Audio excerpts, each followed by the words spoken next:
esto es una tómbola solidaria que se ha hecho con el fin de recaudar dinero para el programa CER, ¿vale?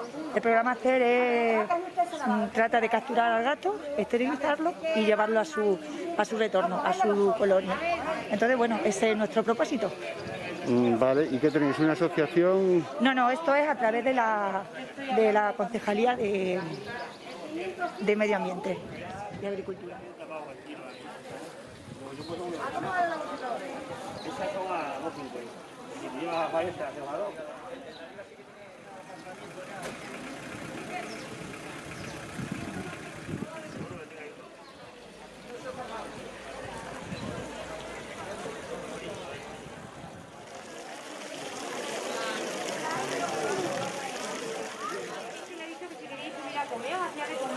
Que no hemos traído nosotros, hacemos como los antiguos, la merendera y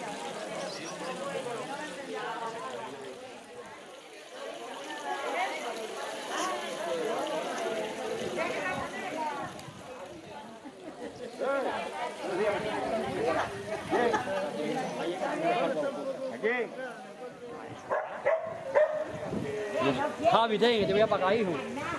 No digas nada, eso no es pagar. Javi. Aquí hay billetes para enterrar un porqué. ¡Hombre!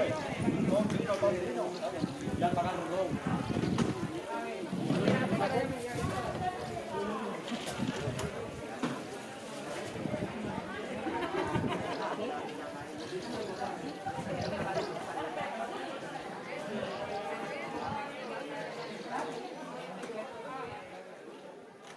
¿Qué trabajos haces?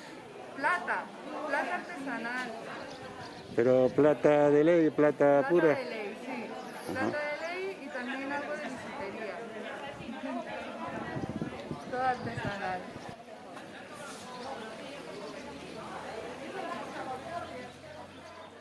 ¿Todo tipo de especias? Sí, bastantes, hierbas medicinales, funcionales, para el tratamiento.